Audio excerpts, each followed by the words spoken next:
మిమ్మల్ని అందరినీ మీ అందరిలో కూడా కార్యకర్తల్లో స్ఫూర్తి నింపడానికి ఇవాళ మన అధ్యక్షులు జాతీయ అధ్యక్షులు మొట్టమొదటిగా మన జిల్లాకు రావడం జరిగింది.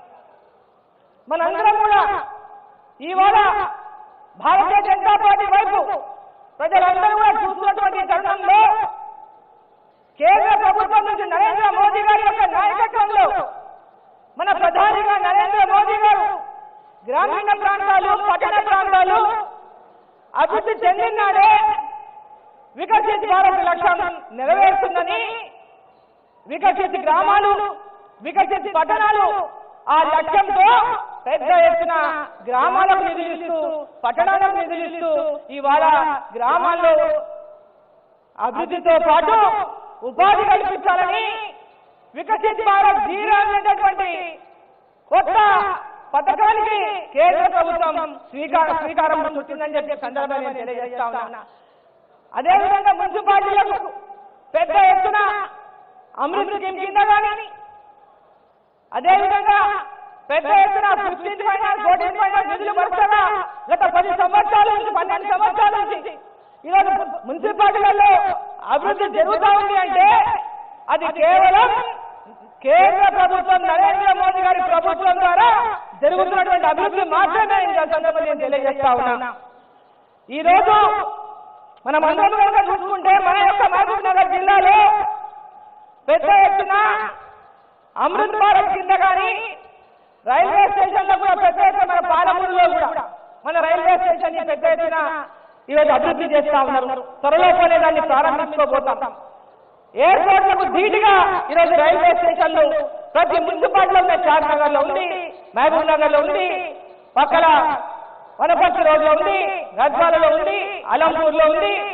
ప్రతి ఒక్క జిల్లాలో ఉన్నటువంటి అన్ని రైల్వే స్టేషన్ కూడా ఆధునీకరించి ఎయిర్పోర్ట్లకు ధీటుగా వీళ్ళ రైల్వే స్టేషన్ అభివృద్ధి చేస్తా ఉన్నది నరేంద్ర మోదీ గారి యొక్క ప్రభుత్వం.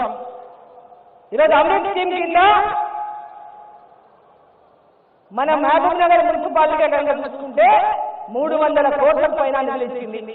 ఈరోజు మిగతా అన్ని మున్సిపాలిటీలను కలుపుకుంటే దాదాపు చిన్న మున్సిపాలిటీ 466 కోట్ల రూపాయల నిధులను అమృత్ స్కీమ్ కింద ఇచ్చింది. అదేవిధంగా రోడ్లు పాలమూరు చుట్టూ ఇలా మన పాలమూరు చుట్టూ కూడా నేషనల్ హైవేస్ తో నగరం చుట్టూ కూడా ఈరోజు రోడ్ల నిర్మాణం జరుగుతూ ఉంది పెద్ద ఎత్తున 1000 కోట్లలో.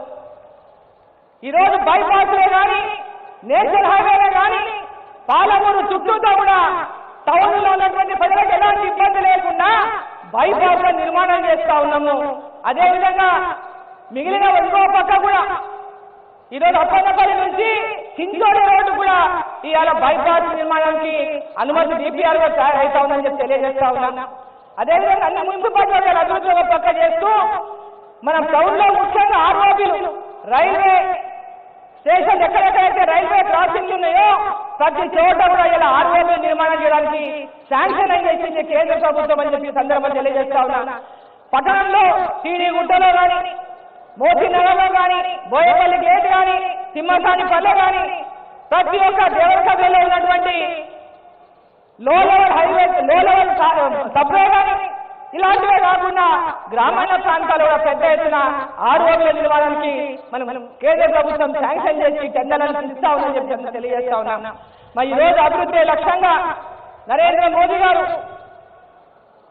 దీన్ దయాళ్ ఉపాధ్యాయ గారి యొక్క మార్గదర్శనంలో అంత్యోదయ అనేటటువంటి ఒక లక్ష్యంతో గ్రామీణ ప్రాంతాల పేదల అభివృద్ధి లక్ష్యంగా ప్రతి పేదవాళ్ళకి ఇల్లు కానీ ప్రతి పేదవారికి వాళ్ళ ఉచిత బియ్యం కానీ గ్రామీణ ప్రాంతాల్లో ఉన్నటువంటి పేదరికాన్ని దూరం చేయాలని ఆర్థిక పరిస్థితిని మెరుగు చేయాలని వారు చేసినటువంటి కృషిలో వికసిత్ భారత్ లక్ష్యంలో మనమందరం కూడా భాగస్వాములమైన ఈ రోజు రాబోయేటటువంటి మున్సిపాలిటీ ఎన్నికల్లో ప్రతి మున్సిపాలిటీలో కూడా నేను ఎన్ని మున్సిపాలిటీల ప్రజల్ని వేదిక ద్వారా కోరుతా ఉన్నా. ఈ వేదిక ద్వారా మున్సిపల్ ఎన్నికలు జరుగుతున్నటువంటి ప్రతి మున్సిపాలిటీలో ఉన్నటువంటి ఓటర్లను ఈ వేదిక ద్వారా నేను కోరుతా ఉన్నా.